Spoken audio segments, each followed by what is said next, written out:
ਅੱਜ ਅਸੀਂ ਪੰਜਾਬੀ ਦੀ ਪਾਠ ਪਹਿਲਾ ਮੇਰੀ ਮਾਂ ਕਵਿਤਾ ਦੀ ਵਰਕਸ਼ੀਟ ਸ਼ੁਰੂ ਕਰਨ ਜਾ ਰਹੇ ਹਾਂ, ਜੋ ਕਿ ਪੇਜ ਨੰਬਰ 46 ਤੋਂ ਸ਼ੁਰੂ ਹੁੰਦੀ ਹੈ। ਸੋ ਆਓ ਪਹਿਲਾ ਪ੍ਰਸ਼ਨ ਕਰਦੇ ਹਾਂ ਇਹਦਾ, ਜਿਹੜਾ ਕਿ ਹੈ ਰੁੱਖ ਤੋਂ ਵੀ ਗੂੜੀ ਕਿਸ ਦੀ ਛਾਂ ਹੁੰਦੀ ਹੈ। ਸੋ ਪਹਿਲਾ ਇਹਦਾ ਆਪਸ਼ਨ ਹੈ ਪਿਤਾ ਦੀ, ਭਰਾ ਦੀ, ਭੈਣ ਦੀ ਜਾਂ ਮਾਂ ਦੀ। ਅਸੀਂ ਮਨਮੰਚ ਜਿਸ ਵੇਲੇ ਵੀ ਇਹਦੇ ਕਵਿਤਾ ਦੇ ਕਰਨੇ ਆ ਪ੍ਰਸ਼ਨ, ਅਸੀਂ ਉਹਦੇ ਮਨਮੰਚ ਕਵਿਤਾ ਬੋਲਣੀ ਹੈ। ਜਿਹੜੀ ਹੁੰਦੀ ਰੁੱਖ ਦੀ ਛਾਂ, ਮਾਂ ਤੋਂ ਗੋੜੀ ਹੁੰਦੀ ਨਾ ਸੋ। ਸਹੀ ਆਪਸ਼ਨ ਕਿਹੜਾ ਹੈ? ਮਾਂ। ਸੋ ਮਾਂ ਦੇ ਉੱਤੇ ਆਪਾਂ ਠੀਕਾ ਲਗਾ ਰਹੇ ਹਾਂ। ਸੋ ਮਾਂ ਦੀ ਛਾਂ ਗੋੜੀ ਹੁੰਦੀ ਹੈ, ਠੀਕ ਹੈ ਜੀ, ਰੁੱਖ ਤੋਂ ਵੀ। ਦੂਸਰਾ ਪ੍ਰਸ਼ਨ, ਮਾਂ ਦੀ ਛਾਂ ਕਿਹੋ ਜਿਹੀ ਹੁੰਦੀ ਹੈ? ਸੋ ਇਹਦੇ ਵਿਕਲਪ ਹਨ। ਪਹਿਲਾ ਵਿਕਲਪ ਦੇਖਦੇ ਹਾਂ, ਹੈ ਖੱਟੀ ਮਿੱਠੀ, ਦੂਜਾ ਹੈ ਨਰਮ ਨਰਮ, ਤੀਸਰਾ ਹੈ ਠੰਡੀ ਮਿੱਠੀ, ਚੌਥਾ ਹੈ ਨਿੱਗੀ ਨਿੱਗੀ। ਸੋ ਫਿਰ ਤੋਂ ਅਸੀਂ ਕਵਿਤਾ ਬੋਲਦੇ ਹਾਂ। ਪਿਆਰੀ ਪਿਆਰੀ ਮੇਰੀ ਮਾਂ, ਠੰਡੀ ਮਿੱਠੀ ਇਸ ਦੀ ਛਾਂ। ਸੋ ਠੰਡੀ ਮਿੱਠੀ ਸਹੀ ਵਿਕਲਪ ਹੈ। ਤੀਸਰਾ ਪ੍ਰਸ਼ਨ ਆਓ ਦੇਖਦੇ ਹਾਂ। ਬੱਚੇ ਨੂੰ ਕੀ ਗਾ ਗਾ ਕੇ ਸੌਂਦੀ, ਮਤਲਬ ਕਿ ਸੁਲਾਉਣ ਲਈ ਉਹਨੂੰ ਕੀ ਗਾਉਂਦੀ ਹੈ? ਪਹਿਲਾ ਵਿਕਲਪ ਹੈ ਲੋਰੀਆਂ, ਦੂਜਾ ਹੈ ਗੀਤ, ਤੀਸਰਾ ਬਾਤ, ਚੌਥਾ ਮੁਜ਼ਾਹਰਤਾਂ। ਫਿਰ ਤੋਂ ਕਵਿਤਾ ਬੋਲਦੇ ਹਾਂ। ਲੋਰੀਆਂ ਨਾਲ ਸੁਆਂਦੀ ਮੈਨੂੰ। ਸੋ ਪਹਿਲਾ ਵਿਕਲਪ ਜੋ ਹੈ ਲੋਰੀਆਂ, ਉਹ ਬਿਲਕੁਲ ਸਹੀ ਵਿਕਲਪ ਹੈ। ਸੋ ਪਹਿਲੇ ਉੱਤੇ ਆਪਾਂ ਠੀਕਾ ਲਗਾਵਾਂਗੇ। ਚੌਥਾ ਪ੍ਰਸ਼ਨ ਹੈ, ਮਾਂ ਬੱਚੇ ਨੂੰ ਕਿਵੇਂ ਜਗਾਉਂਦੀ ਹੈ? ਹੁਣ ਜਗਾਉਂਦੀ ਕਿੱਦਾਂ ਹੈ? ਆਓ ਵਿਕਲਪ ਦੇਖਦੇ ਹਾਂ। ਪਹਿਲਾ ਹੈ ਗੀਤ ਗਾ ਕੇ, ਦੂਸਰਾ ਹੈ ਆਵਾਜ਼ ਮਾਰ ਕੇ, ਤੀਸਰਾ ਹੈ ਚੁੱਕ ਕੇ, ਚੌਥਾ ਹੈ ਕਹਾਣੀਆਂ ਸੁਣਾ ਕੇ। ਸੋ ਫਿਰ ਤੋਂ ਅਸੀਂ ਕਵਿਤਾ ਗਾਉਂਦੇ ਹਾਂ। ਗਾ ਗਾ ਗੀਤ ਜਗਾਉਂਦੀ ਮੈਨੂੰ। ਸੋ ਸਹੀ ਵਿਕਲਪ ਕੀ ਹੈ? ਗੀਤ ਗਾ ਕੇ। ਸੋ ਗੀਤ ਗਾ ਕੇ ਤੇ ਅਸੀਂ ਠੀਕਾ ਲਗਾਵਾਂਗੇ।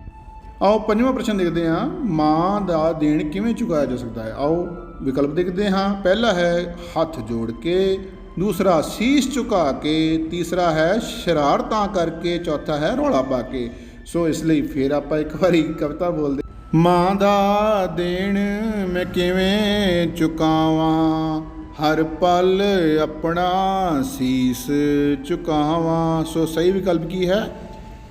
ਸੀਸ ਝੁਕਾ ਕੇ, ਬਿਲਕੁਲ ਸਹੀ ਜੀ।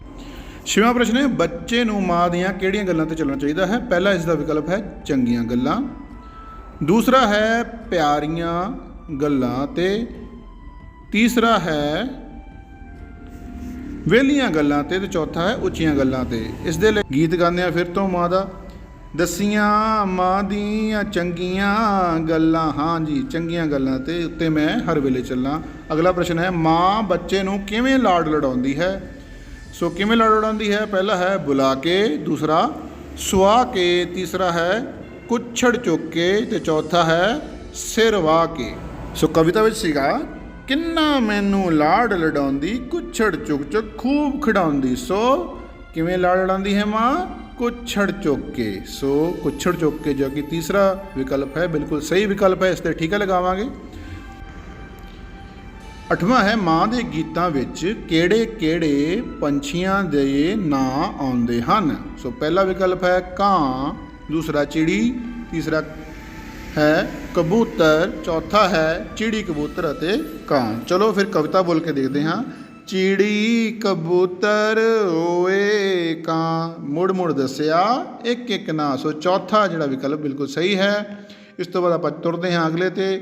ਸੋ ਅਗਲਾ ਪ੍ਰਸ਼ਨ ਹੈ, ਬੱਚੇ ਨੂੰ ਲਾਡ ਕੌਣ ਲਡਾਉਂਦਾ ਹੈ? ਸੋ ਮੋਬਾਈਲ, ਕਾਰ, ਟੀਵੀ ਜਾਂ ਮਾਂ? ਸੋ ਤੁਸੀਂ ਜਾਣਦੇ ਹੋ ਵੀ ਮੋਬਾਈਲ, ਕਾਰ, ਟੀਵੀ ਲਾਡ ਨਹੀਂ ਲਡਾ ਸਕਦੇ।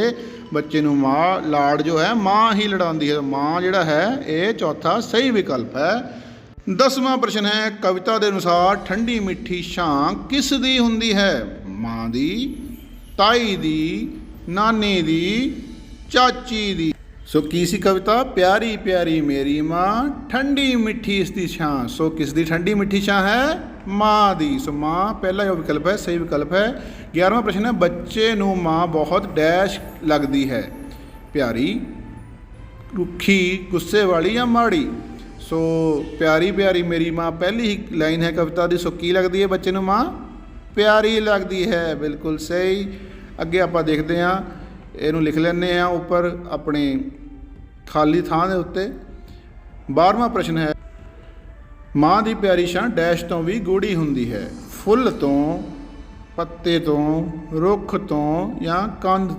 ਸੋ ਚਾਰਾਂ ਵਿਕਲਪਾਂ ਵਿੱਚ ਸਹੀ ਕਿਹੜਾ ਹੈ, ਗਾ ਕੇ ਦੇਖਦੇ ਹਾਂ। ਜਿਹੜੀ ਹੁੰਦੀ ਰੁੱਖ ਦੀ ਛਾਂ, ਮਾਂ ਤੋਂ ਗੂੜੀ ਹੁੰਦੀ ਨਾ। ਸੋ ਰੁੱਖ ਸਹੀ ਵਿਕਲਪ ਹੈ, ਰੁੱਖ ਆਪਾਂ ਠੀਕਾ ਵੀ ਲਗਾਉਣਾ ਤੇ ਲਿਖ ਵੀ ਦੇਣਾ ਹੈ। ਅਗਲਾ ਪ੍ਰਸ਼ਨ ਹੈ, ਕੁੱਛੜ ਚੁੱਕਣ ਦਾ ਕੀ ਅਰਥ ਹੈ? ਮੋਢੇ ਚੁੱਕਣਾ, ਗੋਦੀ ਚੁੱਕਣਾ, ਸਿਰ ਤੇ ਚੁੱਕਣਾ, ਪਿੱਠ ਤੇ ਚੁੱਕਣਾ। ਸੋ ਤੁਸੀਂ ਸਾਰੇ ਜਾਣਦੇ ਹੋ ਕੁੱਛੜ ਚੁੱਕਣ ਦਾ ਕੀ ਮਤਲਬ, ਗੋਦੀ ਚੁੱਕਣਾ, ਖੜੇ ਹੋ ਕੇ ਗੋਦੀ ਚੁੱਕਣ ਨੂੰ ਕੁੱਛੜ ਚੁੱਕਣਾ ਕਹਿੰਦੇ ਹਨ। ਅਗਲਾ ਹੈ ਪ੍ਰਸ਼ਨ, ਮਾਂ ਦੀਆਂ ਚੰਗੀਆਂ ਗੱਲਾਂ ਤੇ ਕਿਸ ਨੂੰ ਚੱਲਣਾ ਚਾਹੀਦਾ? ਗੁਆਂਢੀਆਂ ਨੂੰ, ਬੱਚੇ ਨੂੰ, ਲੋਕਾਂ ਨੂੰ ਜਾਂ ਰਿਸ਼ਤੇਦਾਰਾਂ ਨੂੰ। ਸੋ ਅਸੀਂ ਗਾਉਂਦੇ ਹਾਂ, ਦਸੀਆਂ ਮਾਂ ਦੀਆਂ ਚੰਗੀਆਂ ਗੱਲਾਂ ਉੱਤੇ ਮੈਂ ਹਰ ਵੇਲੇ ਚੱਲਾਂ। ਸੋ ਬੱਚੇ ਨੂੰ, ਮੈਂ ਕਹਣਾ ਬੱਚੇ ਨੂੰ ਚੱਲਣਾ ਚਾਹੀਦਾ ਹੈ। ਮਾਂ ਦਾ ਦੇਣ ਮੈਂ ਕਿਵੇਂ ਡੈਸ਼ ਨਿਭਾਵਾਂ, ਦੂਸਰਾ ਹੈ ਹਟਾਵਾਂ, ਤੀਸਰਾ ਚੁਕਾਵਾਂ, ਚੌਥਾ ਹਰਾਵਾਂ। ਸੋ ਮਾਂ ਦਾ ਦੇਣ ਮੈਂ ਕਿਵੇਂ ਚੁਕਾਵਾਂ, ਸੋ ਚੁਕਾਵਾਂ ਸਹੀ ਵਿਕਲਪ ਹੈ। 16ਵਾਂ ਹੈ, ਬੱਚੇ ਨੂੰ ਮਾਂ ਅੱਗੇ ਸੀਸ ਕਦੋਂ ਝੁਕਾਉਣਾ ਚਾਹੀਦਾ ਹੈ?